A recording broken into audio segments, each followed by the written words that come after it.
नमस्कार, स्वागत है आपका। मैं हूं अनामिका पांडे। सलोनी श्रीवास्तव अजमेरा इस वक्त मेरे साथ है और आज हम बात करने वाले हैं सलोनी हिमाचल प्रदेश की राजनीति की, क्योंकि ऐसी उथल पुथल मची है जो शायद वहां के मुख्यमंत्री ने कभी सोचा भी नहीं था। मुख्यमंत्री ने ये भी नहीं सोचा होगा और इतिहास में ये कायम हो गया है कि जहां पर सीटें अपने हाथ की हो, कांग्रेस की सत्ता हो, वहां पर एक राज्यसभा सीट गंवानी पड़ी है, भारतीय जनता पार्टी के खाते में चली गई। हैरान करता है इस तरह का नंबर गेम और कहीं ना कहीं चेतावनी भी है। अनामिका, ऐसा शख्स उतारा था राज्यसभा के लिए मैदान में अभिषेक मनु सिंघवी, जिन पर मुहर लगनी तय थी, लेकिन अभिषेक मनु सिंघवी की वजह से नाराजगी सामने आई है, क्रॉस वोटिंग हुई है, या फिर नाराजगी पिछले 1 साल से चली आ रही थी, करीब 14 महीने से वो अब निकलकर सामने आई है। क्योंकि मांग ये नहीं है सरकार बदले, मांग ये है कि मुख्यमंत्री बदल दिया जाए, क्योंकि मुख्यमंत्री हमारी सुनते नहीं है। और जैसे ही ये बात सामने आई, विक्रमादित्य सिंह जो कि पहले से ही नाराज चल रहे थे, तुरंत इस्तीफा दे दिया उन्होंने। विक्रमादित्य सिंह ने इस्तीफा दे दिया और ये देखिए पूरा परिवार इससे जुड़ा हुआ है। जब आपको याद होगा, जब चुनाव हुए थे, जब नतीजे आए थे, तो इसी पसोपेश में 4 से 5 दिन निकल गए थे कि किसे मुख्यमंत्री बनाना है।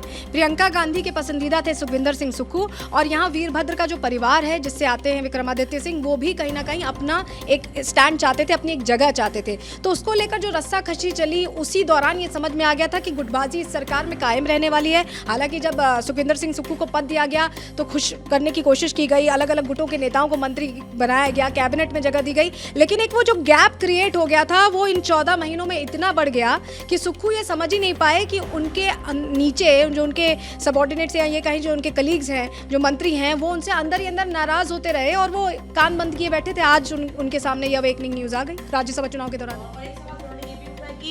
सुखविंदर सिंह सुक्खू विधायकों की पसंद तो थी नहीं, तो क्या उनको थोपा गया था आला कमान की ओर से? क्योंकि कांग्रेस में हमने ये परिपाटी हमेशा से देखी है कि डिसीजन आला कमान लेंगे।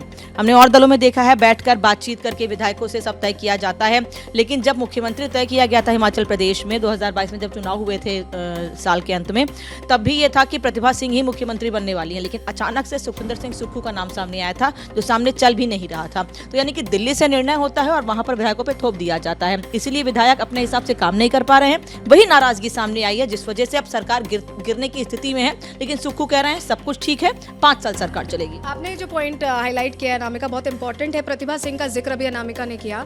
देखिए, प्रदेश अध्यक्ष है प्रतिभा सिंह। प्रतिभा सिंह का ये कहना है कि वो बहुत बार आला कमान को, या ये कहें सोनिया गांधी को, प्रियंका गांधी को, मल्लिकार्जुन खड़गे को, जो ऑन पेपर कम से कम आला कमान है, तो उनको ये बताया, ये चेताया कि विधायक बहुत नाराज हैं, और बहुत बार उन्होंने संगठन को ये जानकारी दी, लेकिन संगठन ने प्रतिभा सिंह को गंभीरता से नहीं लिया। नतीजा ये रहा कि राज्यसभा चुनाव, जिसमें ये उम्मीद कर, देखिए एक चीज़ और है यहाँ पर, बहुत इंपॉर्टेंट है, दर्शकों को आपको भी पता होगा अनामिका, कि सोनिया गांधी को पहले कहा जा रहा था कि हरियाणा से भेजा जाए क्योंकि यहाँ नंबर ज़्यादा थे, लेकिन क्या कांग्रेस को अंदर ही अंदर ये पता था कि यहाँ से भेजा तो हार हो सकती? देखिए, अभिषेक मनु सिंघवी हार गए, इसलिए राजस्थान से भेजा क्या? ये बड़ा सवाल है। खैर, लोकसभा को लेकर भी सोनिया गांधी ने लोकसभा सीट छोड़ी, उस पर भी सवाल काफी खड़े हुए, इस पर हम किसी और दिन बातचीत करेंगे। आज हम बात हिमाचल प्रदेश की इसलिए कर रहे हैं क्योंकि जयराम ठाकुर जो पूर्व मुख्यमंत्री हैं, उन्होंने जैसे ही क्रॉस वोटिंग हुई थी उसके 2 घंटे के भीतर ही कह दिया था कि हिमाचल प्रदेश में सरकार अल्पमत में है, और तब भी सुक्खू ने यह बात कही थी कि हमारी सरकार बची हुई है। लेकिन सवाल यह है, अगर सरकार बची है तो क्रॉस वोटिंग क्यों हुई? और 6 विधायक पहले शिमला जाते हैं, बजट पास कराने के लिए शामिल होते हैं, उसके बाद वापस फिर से पंचकूला आ जाते हैं। अब ये पंचकूला में अलग रिजॉर्ट में रखे गए हैं। ये रिजॉर्ट वाली राजनीति हमने पहले भी देखी थी, फिर चाहे वो सरकार बचाने के लिए हमने चाहे महाराष्ट्र की राजनीति में देखा, गुवाहाटी पहुंच गए थे सभी विधायक, फिर झारखंड में भी यही कोशिश की गई थी। तो ये रिजॉर्ट की पॉलिटिक्स ऐसी है कि आप तय नहीं कर सकते हैं कि सरकार बची है या नहीं बची है। कोशिशें बड़ी की जा रही हैं कांग्रेस की ओर से, लेकिन वो कोशिश कितनी कामयाब होगी, सभी विधायकों को साथ लेकर चल पाएंगे? क्योंकि आरोप ये भी है सलोनी कि सुक्खू ने विभाग जरूर दे रखे थे मंत्रियों को, जिनको बनाया गया था, जो अभी नाराज हैं, उनके पास पावर नहीं थी, डिसीजन सारे सुक्खू खुद ही लेते थे। मिसमैनेजमेंट का आरोप इस सरकार पर लगा, खासतौर से सुखविंदर सिंह सुक्खू पर लगा। और आप जो मेंशन कर रही थी, 6 विधायकों का जिक्र अनामिका ने किया जिन्होंने क्रॉस वोटिंग की। अब देखिए नंबर्स कैसे, हम आपको थोड़ा समझा देते हैं। 68 कुल सीटें हैं अनामिका, उनमें से 34 वोट पड़े। आप सोचिए, जिसके पास 40 सीटें हैं कुल, वो पावर में है पार्टी, उसके बावजूद 6 छिटक गए, 6 बीजेपी की तरफ चले गए। अब अभी 25 कुल हैं बीजेपी की सीटें, अगर हम बात करें विपक्ष में हैं। लेकिन अगर आप इन 6 को जोड़ लें और 3 और जो निर्दलीय हैं उनको जोड़ लें, तो आप नंबर्स आप समझिए कि बहुमत हो जाएगा। तो यही वजह है कि बीजेपी कह रही है कि अल्पमत में है सरकार। हालांकि सुक्खू ये कह रहे हैं कि अब बीजेपी के कुछ एमएलएज हमारे संपर्क में, ये दावे भी आ रहे हैं। ये भी बीच में खबर उड़ी कि उन्होंने इस्तीफा दिया है, हुड्डा और डीके शिव कुमार को जिम्मेदारी दी गई, लेकिन जिम्मेदारी ऐसा नहीं लगता कि बहुत देर हो गई देते देते। अगर आपको पता था कि विधायक आपके नाराज चल रहे हैं, कोई मिलने के लिए उनसे नहीं आया। प्रियंका गांधी वहां से नाराजगी दिल्ली से जाहिर कर रही हैं कि ऐसा नहीं, अब फोन किया वही दिल्ली से नाराजगी जाहिर कर रही हैं कि ऐसा नहीं होना चाहिए था, ये गलत कर रहे हैं आप लोग। पिछले 1 साल में अगर आपको शिकायत मिल रही थी तो आपने जिस नेता को उनके ऊपर थोपा था, इस शब्द का इस्तेमाल इसलिए क्योंकि वहां के विधायक ही ये बात कह रहे हैं कि हम पे लीडर को थोपा गया था, विधायक दल का लीडर हमसे बातचीत करके नहीं चुना गया था, और ये कहा गया था कि 1 साल में वो सबकी सहमति से काम करेंगे। वो नहीं हुआ, नाराज हैं विधायक। लेकिन क्या जो मांग की जा रही है कांग्रेस की ओर से कि इनको अयोग्य ठहरा दिया जाए, अयोग्य ठहराया जाएगा तो पूरी विधानसभा की जो स्थिति है, तस्वीर वो बदल जाएगी। जब आपको याद होगा अनामिका, जब अभी हम जिक्र कर रहे थे, जब सरकार बनी थी तो गुटों के हिसाब से बनी थी, लेकिन तब ये समझा गया था कि अब जिसको जो जिम्मेदारी दी गई है वो जिम्मेदारी करेगा। लेकिन आपने जो मेंशन किया कि सुक्खू सब में कहीं ना कहीं डोमिनेट कर रहे थे, तो गुटों को तवज्जो सरकार के अंदर भी दी जा रही थी। सरकार के काम काज में भी गुट की तवज्जो के हिसाब से काम चल रहा था, काम के हिसाब से नहीं चल रहा था, गुट के हिसाब से चल रहा था। उसका भी खामियाजा सुक्खू को भुगतना पड़ रहा है। बाजी है। और अभी भी ये जिनका नाम सामने आ रहा है मुख्यमंत्री के तौर पर, अगर उनका नाम तय हो जाता है, मुकेश अग्निहोत्री, उनको लेकर भी कहा जा रहा है कि वो भी आला कमान से नजदीकी है उनकी, इसीलिए उनको मुख्यमंत्री बनाया जा सकता है। लेकिन अगर आप सुक्खू या मुकेश अग्निहोत्री जैसे शख्स को सलोनी मुख्यमंत्री बनाते हैं तो क्या विधायकों को साथ लेकर आ सकते हैं?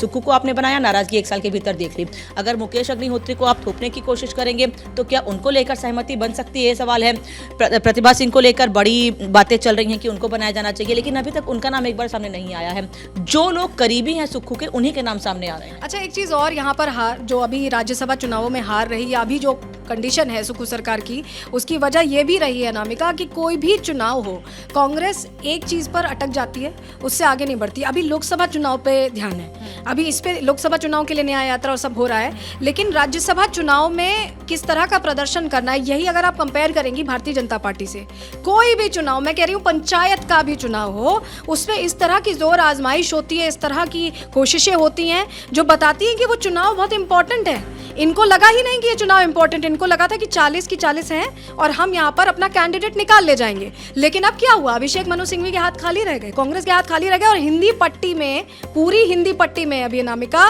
साउथ को छोड़ दें तो सिर्फ एक प्रदेश ऐसा है जहां पर कांग्रेस की सरकार है, लेकिन उस पर भी फोकस नहीं है, उस पर भी सवाल है। राहुल गांधी का फोकस नहीं है। प्रियंका गांधी ने बड़ी मशक्कत के बाद करीब 24 घंटे के बाद फोन करके बातचीत जरूर की, लेकिन अभी तक राहुल गांधी कहीं सीन में नहीं आए हैं, बातचीत करने के लिए नहीं आए हैं। वो कोशिश कर रहे हैं कि न्याय यात्रा के जरिए अपनी पार्टी को जोड़ सकें, वोट बैंक ज्यादा बटोर सकें, लेकिन जहां उनकी सरकार है, 2-4 जगह, गिनी चुनी जगह सरकार बची हुई है आपकी, कम से कम वहां पर फोकस कीजिए। जहां नहीं बनी है वहां पर कार्यकर्ताओं को काम करने दीजिए। लेकिन न्याय यात्रा के जरिए वो कोशिश कर रहे हैं कि वोट बैंक उनका इकट्ठे हो जाए, लेकिन जहां सरकार गिरने की स्थिति में पहुंच गई है उनसे कोई बातचीत नहीं हो रही है। तो क्या राहुल गांधी या आलाकमान ने जो डिसीजन 1 साल पहले लिया था, उसकी नाराजगी जो निकलकर अब सामने आ रही है, उस वजह से वो उनके बीच नहीं जा रहे हैं कि कहीं गुस्सा और ज्यादा ना फूट जाए? गुस्सा फूटने का डर तो देखिए प्रियंका गांधी को भी है, क्योंकि सुक्खू उनके पसंदीदा किरदार थे जिन्हें वो जगह दी गई, जिन्हें मुख्यमंत्री बनाया गया। अब सवाल ये भी है कि सुक्खू क्यों मैनेज नहीं कर पाए? उनके ऊपर इतनी बड़ी जिम्मेदारी थी, मिसमैनेजमेंट हुआ, विधायकों की नहीं सुनी गई, जो भी वजह रही हो। लेकिन कांग्रेस के लिए मुझे लगता है कि वो प्रदेश जहाँ पर सरकार है बहुत ज़रूरी होने चाहिए और बहुत इंपॉर्टेंट होने चाहिए। जब आप सिमट रहे हैं, आप एक राष्ट्रीय पार्टी, ऐसी राष्ट्रीय पार्टी हैं जो आज़ादी के समय से सबसे पुरानी पार्टी, वो इस कदर सिमट रही है, तो उसे ये समझना होगा, वो इंट्रोस्पेक्शन, या ये कहें कि उन्हें सोचना पड़ेगा कि हर चुनाव ज़रूरी है, उसको उतनी गंभीरता से लें। और ये जो गुटबाजी का, कहीं भी देखिए आप, मध्य प्रदेश का एग्जाम्पल ले लीजिए, कमलनाथ की सरकार क्यों गिर गई? यही स्थिति रहती है इनकी, गुटबाजी इस कदर रहती है कि ये संभाल ही नहीं पाते हैं। गुट ना होके एक साथ कैसे चलना है, ये समस्या हमेशा ही कांग्रेस की रही है। उसका खामियाजा कहीं ना कहीं किसी प्रदेश में देखने को मिलता है, और अब हिमाचल में भी होता दिख रहा है अभी फिलहाल। अभी भी विक्रमादित्य सिंह नाराज हैं, उन्होंने इस्तीफा दे दिया है, और अगर वो पार्टी से अलग होते हैं तो बड़ी संख्या में विधायक उनके साथ छिटक के किस ओर जाएंगे, इसका अंदाजा आप लगा सकते हैं। अभी भी ये कहा जा रहा है कि 14 विधायक आने वाले समय में इस्तीफा दे सकते हैं, आज शाम तक, नहीं तो कल दिन भर में वो इस्तीफा दे सकते हैं, सूत्रों से खबर मिल रही है। लेकिन अगर ये विधायक इस्तीफा दे देंगे तो क्या जो दावे सुक्खू कर रहे हैं, उनकी सरकार बच रही है, उनकी सरकार बनी रहेगी 5 साल तक, क्या वो दावे पूरे होंगे? क्योंकि 14 विधायक बहुत बड़ा नंबर होता है सलोनी, जहां 35 विधायक आपके पास होने चाहिए सरकार बनाने के लिए, बहुमत होना चाहिए, वहां 14 विधायक टूट जाए तो चिंता की बात है। चिंता की बात है और मुझे लगता है अब चिंता आला कमान को भी होनी चाहिए, जो भी इनके आला कमान है, मल्लिकार्जुन खड़गे हैं, प्रियंका गांधी है, सोनिया गांधी है, राहुल गांधी है, जो भी हैं, इनको अब चर्चा करके सिर्फ पर्यवेक्षक नियुक्त करने से कुछ नहीं होगा। तय करना पड़ेगा कि कैसे यहाँ की सरकार को बचाएं, क्योंकि इनके लिए पहली प्राथमिकता अब सरकार बचाना ही होनी चाहिए। हिंदी पट्टी में जो मैं कह रही हूँ, क्योंकि यहीं से हिंदी पट्टी से बहुत कुछ मिलने वाला है लोकसभा चुनाव में, और उससे पहले राज्यसभा चुनाव के दौरान ही अगर ये सरकार गिरेगी तो क्या मैसेज जनता के बीच जाएगा, ये सोचने की जरूरत है। क्या विधायकों के बीच मैसेज जाएगा जो छिटक छिटक के दूसरी पार्टी का रुख कर रहे हैं, चाहे भारतीय जनता पार्टी का, चाहे किसी और पार्टी का। और आप देखिए पिछले कुछ समय में कितने बड़े बड़े चेहरे अलग हुए हैं कांग्रेस से और लगातार होते आ रहे हैं। तो ये सोचने समझने की जरूरत है, उस पर लगातार हम अपडेट भी दर्शकों को देते रहेंगे। नामिका, इस खबर पे लगातार डेवलपमेंट हो रहे हैं, आने वाले समय में डेवलपमेंट होते रहेंगे। हर खबर सबसे पहले रिपब्लिक भारत चैनल पर भी और डिजिटल प्लेटफॉर्म पर भी आप तक हम पहुंचाते रहेंगे, और ऐसे ही खबरों के लिए आप रिपब्लिक भारत के प्लेटफॉर्म को सब्सक्राइब जरूर कीजिए। धन्यवाद।